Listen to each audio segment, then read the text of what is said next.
Hey, greetings everyone. Kokou here. I want to hop on quickly to welcome you guys to the KWAZ Radio YouTube channel. Thank you guys for tuning in. This is my Thursday Thoughts show. This is where I give my thoughts on topics that I've been reading on or researching or just contemplating. Again, I'm following that Garvey principle of write things down, journal, go back and look at your thoughts on it, look at your notes on it. And this is what I'm going to do today. I'm going to present my thoughts on slave mentality.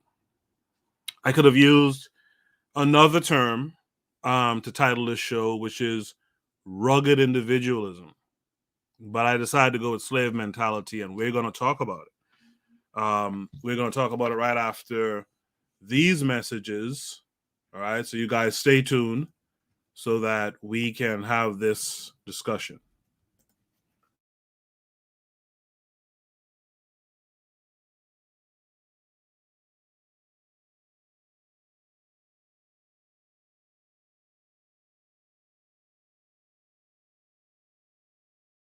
You are listening to the Bitter Medicine Podcast on KWAZ Radio.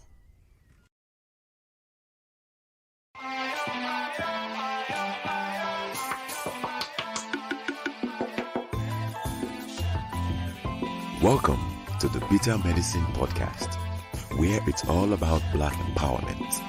Our show focuses on Black news and entertainment, arts, science, economics, history, people, and strategies that uplift, empower, and motivate Africans within the diaspora. And now, your host, whose favorite color is black, Kokou.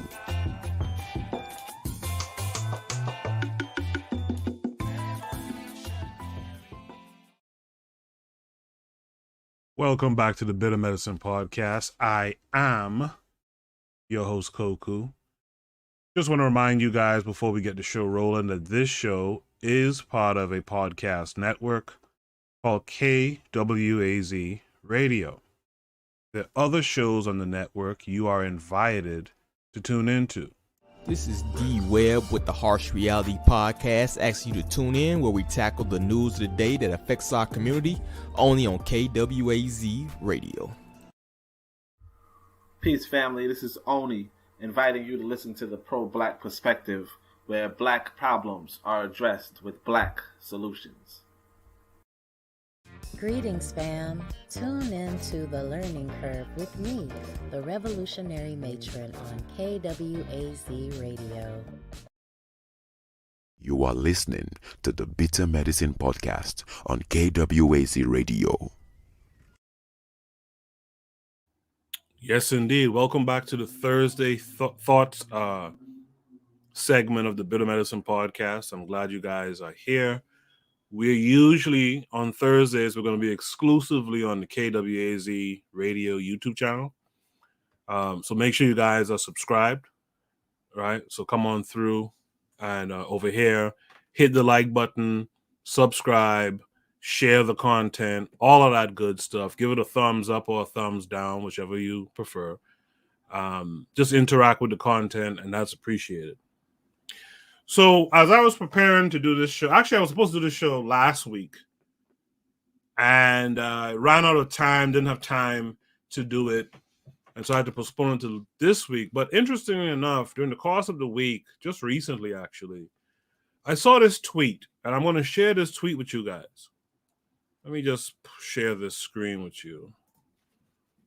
I saw this tweet from Judge Joe Brown. Judge Joe Brown, I intend to have on my show soon too. I've spoken to him a few times behind the scene. I would like to have a conversation with him in the near future. Now, for some reason, hold on. For some reason, okay, there we go. So there's this tweet Judge Joe Brown put out recently on February 2nd. So it was yesterday. He said, one of the problems with race in America is that too many descendants of slaves still think like slaves and maintain a or ignorant allegiance and loyalty to plantations of one sort or another. Let me read that again. One of the problems with race in America is that too many descendants of slaves still think like slaves and maintain a fierce or ignorant allegiance and loyalty to plantations of one sort or another. Now, that's easy to understand that to be the Democratic Party is the plantation that blacks in America tend to stick to, regardless of benign neglect and whatnot. But the important part in that tweet is that there's a slave mentality that persists. So we're going to talk about this slave mentality that persists. All right. The reality is, amongst the enslaved Africans, there were two mindsets. One mindset was that, the conditions that we're in, that's our lot in life. Whippings, killings, incarceration, it's never going to be better, really. Hunker down and just try to endure as much as you can or avoid as much as you can. In fact, what you'll see, and we'll talk about this more later, when black folks even get out of those conditions, be it through rapping, playing ball, or entertainment or something like that, they still don't like to buck against the status quo, because they have a fear that if I try to help my folks, my people, I'll be punished for it, and I'll be right back in the pen with all the other enslaved Africans. So that's one mindset. The other mindset of the enslaved Africans was, we can change things. A la your Harriet Tubman, your Nat Turner, right? Your Denmark Vesey's, your Gabriel Prossers, right? Your Jean-Jacques Dessalines, your Dutty Boukmans, and a host of others who fought back, who pushed back against their condition. So why is it you have these two mindsets? And how is it that Harriet Tubman and them, for example, could go against the mindset of most of the enslaved? How did Tubman and them do it? They changed their mentality. Before anything else, you have to change your mentality. And that's what the Harriet Tubmans did, the Nat Turners, the Jean-Jacques Dessalines, the Dutty Boukmans, the Prossers, Denmark Vesey's, etc. They changed their mindset. They had the mindset of, we can change things. And when you talk about slavery, your enemy, this Eurasian enemy that you have, that we have, right? They like to pretend like slavery was long ago, that it's ancient history, when in reality it's not. They know that. You should know that too. But that's the game that they play. And even if slavery was a long time ago, which it wasn't, even if it was a long time ago, we know that there are lingering effects of slavery. The same way that and I've done a show on this in the past about genetic memories, the same way they know that this Eurasian Jew, it has higher cortisol levels in their bloodstream because of the stresses that their grandparents and great-grandparents went through. They know that there's lingering effects in history. But again, there was two mindsets of the enslaved. Bite down and bear it, or rise up against it. That's what Harriet Tubman did. She rose up against it. She changed her mentality. Before you can change any group of people, much less the world, you have to that change starts with you. Harriet Tubman tells you that she freed 1,000 slaves, and she could have freed thousands more if they had recognized their condition. And this is the problem we have going on today. There's folks who are not recognizing their condition. Once you recognize what you're going through, who you are in this thing, then you need to change your mentality. People are talking about changing America. How can you change America when you can't change Chicago? How can you change America when you can't change Flint, Michigan, which is going on several years of having unclean water? The thing you got to do is you have to change the smallest or closest thing to you, and oftentimes that is you. You got to change yourself first. Speaking of you, we're going to speak about we're going to put emphasis on that you for a second, because that's a part of our problem, and it comes out of our enslavement. When we were enslaved, right, you had to stand by and watch other men or other women, children and whatnot. You had to stand by and watch them be raped, killed, harmed, dehumanized. You had to stand by and watch that. Some of that stuff was so bad that for you to cope with it, you just didn't talk about it. You just didn't talk about it. And to cope with it even further, a lot of the formerly enslaved ancestors of ours had to say, well, sorry it's him, glad it ain't me. And you know what that gave rise to? And the matron, make sure you guys check out the matron, just dropped a new episode yesterday. I think it was. Yeah, I think it was yesterday. The matron just has talked about this significantly in the past.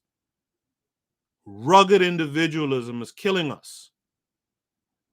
But that rugged individualism, we got to get to the core of it. That starts in our enslavement. When you had to cope with what you saw going on.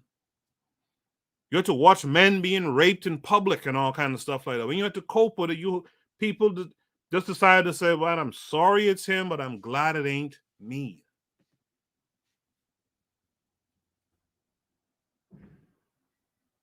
So when we talk about these traumas of enslavement, understand that there's trauma that accumulates with that, especially if you ain't talking about the stuff that has happened, the things that you witnessed. That trauma is going to create a particular mindset. Of course it does. Listen, life is hard. And a lot of people feel that they don't have the time to help others. So what do they do? They go rugged. And rugged individualism is going to be our downfall. The rugged individual mindset says, like, you feel you don't have time to help others. To do so is to risk punishment. The rugged individual feels that they don't have the time to help others. And if they were to help others, they will suffer punishment for doing it. For example, your sports players, your singers, your entertainers. What's the old joke about Michael Jordan? I ain't seen no oppression, right? While bouncing a ball. These people just prefer to get through the day the best way they can and keep pushing forward. That's rugged individualism. That's a slave mentality. So what does it all mean, really? What it means is that if we have a bunch of rugged individuals, aka a bunch of people with a slave mentality, with the particular enslaved mentality of it is what it is, let's just try to get through it. What you have is that the Black community can never come together. Let me just say this, and this is stuff most of you know already, But I'm speaking to the folks who might be tuning in 10 years from now, 20 years from now, right? Jews pulled together. Same with the Chinese, Italians, etc. Because their histories are different. They went through their things, but they didn't went through the things that our ancestors went through. And so our ancestors are more firmly rugged individuals. Our people, I should say. Can you be mad about it? Yeah. And no at the same time. You can understand the problem. You feel me? That's what's important. You could be mad at it, but more importantly, understand what it is. And take the time to put in the work to try to rectify it. One of the biggest things that is problematic with Black folks, or Black equals African people, is that they base their identities in struggle. I've talked about this on the Bitter Medicine podcast numerous times. We base our identities on struggle. After the station ID break, I'm going to tell you what the issue is really when you base your identity on struggle, to have this slave mentality. All right, we'll talk about it right after this station break. You are listening to the Bitter Medicine Podcast on KWAZ Radio. This is D Webb with the Harsh Reality Podcast, asking you to tune in where we tackle the news of the day that affects our community, only on KWAZ Radio. Peace, family. This is Oni, inviting you to listen to the pro-Black perspective, where Black problems are addressed with Black solutions. Greetings, fam. Tune in to The Learning Curve with me, the revolutionary matron on KWAZ Radio. You are listening to the Bitter Medicine Podcast on KWAZ Radio. Have you ever considered joining KWAZ Radio? Each of our hosts shares their unique perspective with you. You might have a perspective that needs to be shared. If that's true, hit us up at kwaz.radio@gmail.com.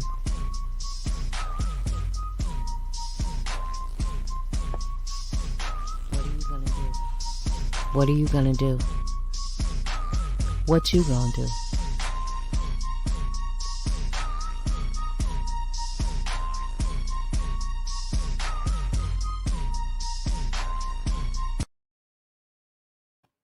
What are you going to do?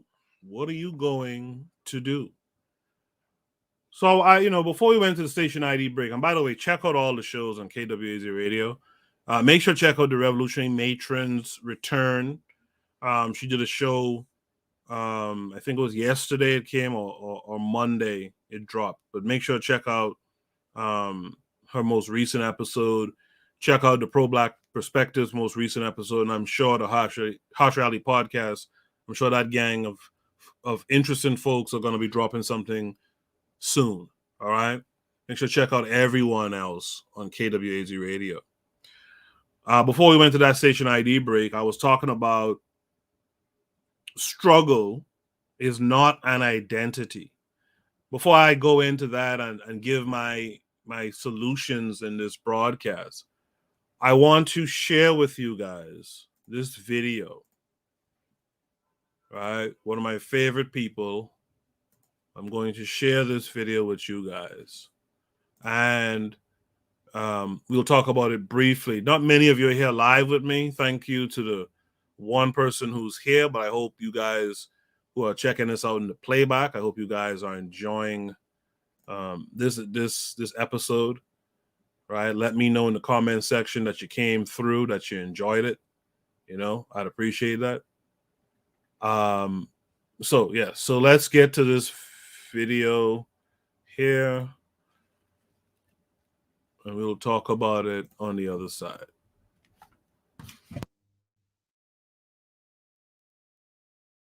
The desegregation decisions and other type of legislation and Supreme Court decisions depends upon changing the white man's mind. The Honorable Elijah Muhammad teaches us that our own mind has to be changed. We have to change our mind about ourselves. In what way? Well, so he teaches us the importance of moral reformation, a knowledge of self. And for instance, the average so-called Negro, he doesn't think that he can go into business and provide jobs for himself.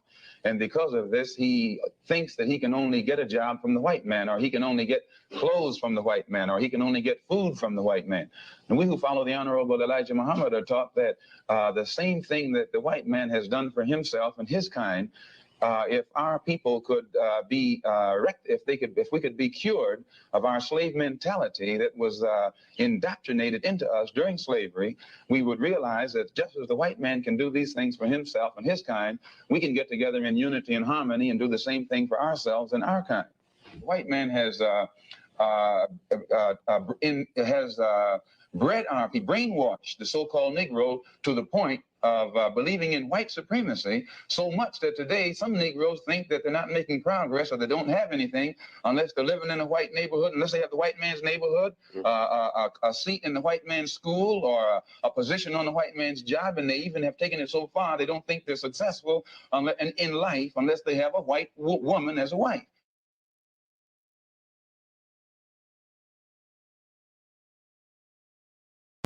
That's the Honorable Malcolm X talking about slave mentality. And you heard what he said there. And this is what we see today.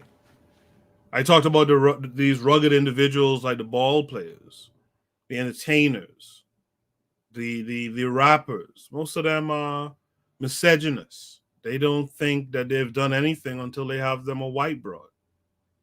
You feel me?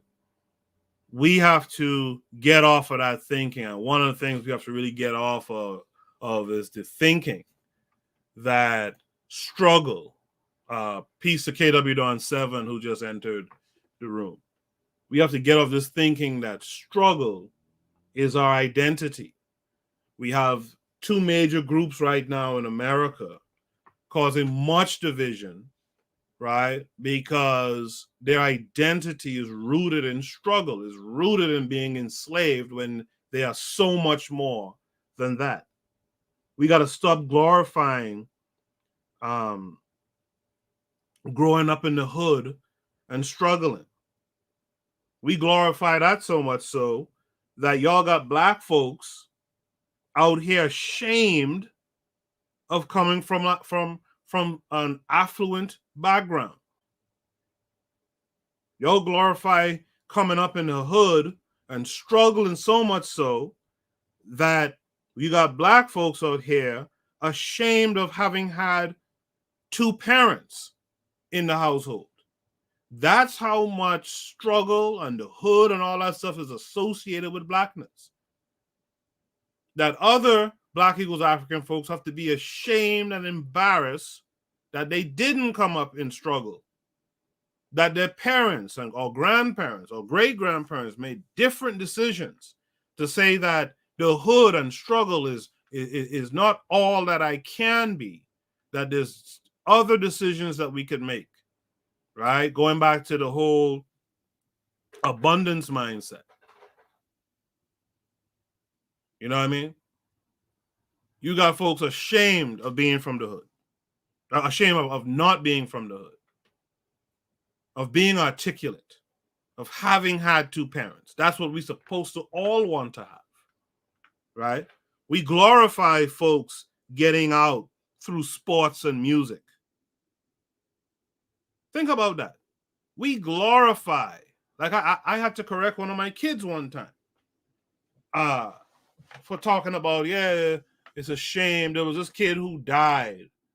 I think the kid was named Juice WRLD. Kid died ingesting some pills or something, some type of drug that he had on a plane, and I guess law enforcement was coming in on them on this private jet. He swallowed them and overdosed and died. And my oldest kid was like, yeah, it's a shame because he worked so hard. I'm like, he worked so hard doing what? Rhyming? Come on. We glorify folks getting out of the hood through sports and music and entertainment. How about we have better role models from all walks of life, provided that they're not sellout misogynists or something like that? But why is it we don't have, why is it that someone like the late Barbara Sizemore or whoever is not the local heroes? Why is it always the person who came out of struggle? Why is it always the Jay-Z archetype? The dude who sold drugs and he was able to rhyme pretty well and was able to get good beats to rhyme over, and that's how he made his come up, just to go and live around, like Malcolm X was talking just now, just to go and live around and be validated by white folks. It's insane. And we keep doing the shit over and over. By the way, let me put this little jab in there while I'm at it. This is why Black equals African folks don't get behind African-centered education. It's for this reason right here. It's that slave mentality. One thing a slave could do is, if he could sing and dance, chuck and jive, right? He could get the admiration of a couple of white folks, get a couple of coins, butter biscuits, like they like to say, right? And he can get up, he can change his condition somewhat, but he'll always be fearful of falling back into a position of punishment again, right? But the point is, this Negro can sing, dance, chuck and jive, entertain, and none of that requires education. And this is why Black equals African folks, to be honest, don't get behind African-centered education, because they don't see no value in the educational system anyway, because the shit that they're aspiring to do, most of us, not all, many of us, not all, the stuff that people are aspiring to do doesn't require an education. So why even bother with an African-centered one at that? Rugged individualism is a slave mindset, and not the good kind of slave mindset. The good slave mindset is the mindset that makes you know and feel and think and be better than your circumstances, to fight back against it, like the ones I mentioned, the Nat Turners, the Harriet Tubmans, the Prossers, the VCs, the Dessalines, the Bookmans, etc. You understand?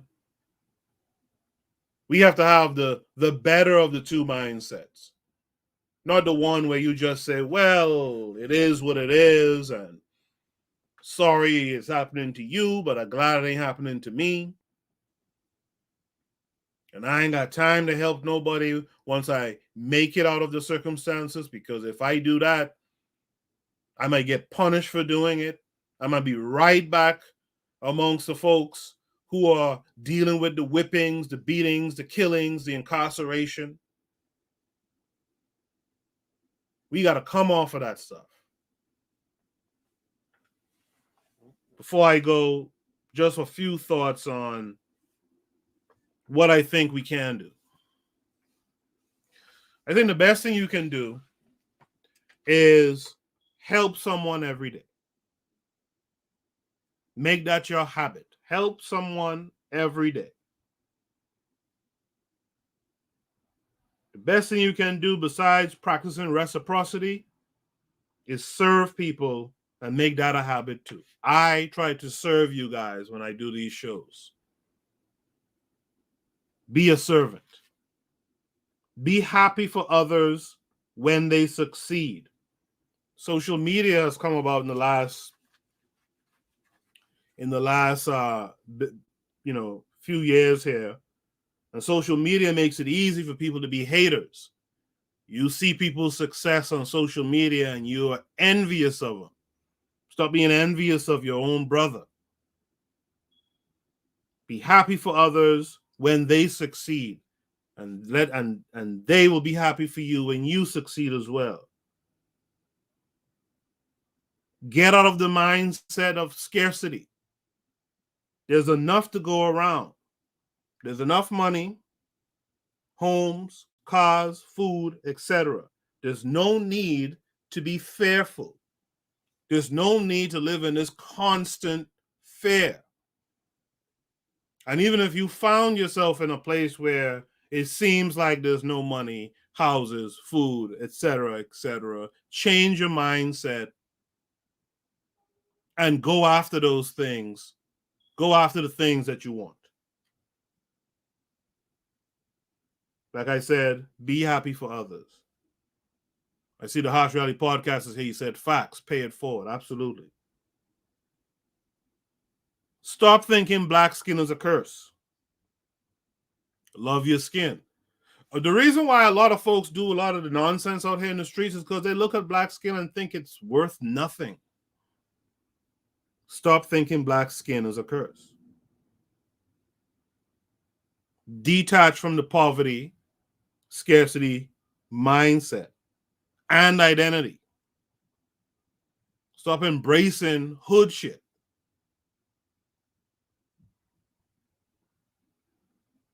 And by the way, I come from a hood in my own country, and I don't never did embrace the hood shit that was going on there. If you can't control the education system, control what you learn at least. Take time to learn something. Keep building your knowledge. That's how you get out this slave mindset. The last thing I'll say is build family. Help kids without fathers. Be the example for the next generation. We could end this stuff. It starts with you first. You cannot change Africa. You cannot change America until the change is within you. And you've actually practiced change movements. When I hear people talk about changing America, and you can't even change Chicago, you can't even change Flint, Michigan, you're talking nonsense. Start with yourself. Which slave mentality or enslaved mentality are you going to have? Are you going to have the one where you just bow your head and let things happen? Let things stay the same way? Or are you going to be one of those trailblazers I talked about, the Nat Turners, Prossers, VCs, etc.? I want to thank y'all for tuning in today. That's my Thursday thought on slave mentality. Make sure you guys hit the like button or the dislike button.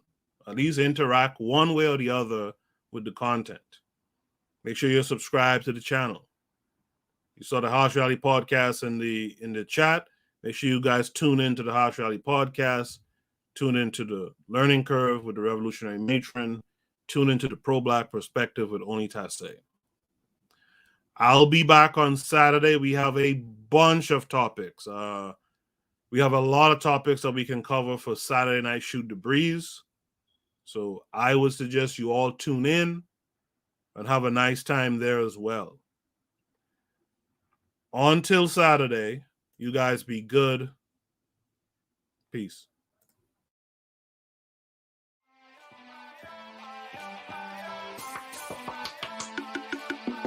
Thanks for listening to the Bitter Medicine Podcast with your host, Kokou. If you like what you just heard, we hope you pass along our web address, bittermedicineblogs.com, to your friends and colleagues, and share our show to all your social media. Be sure to check out our archive section on our website for previous podcasts. This has been a KWAZ radio production. Join us next time for another session of the Bitter Medicine Podcast. Follow us on Facebook at Bitter Medicine Show, Twitter Bitter Meds, Tumblr, Bitter Meds, Instagram, Bitter Medicine.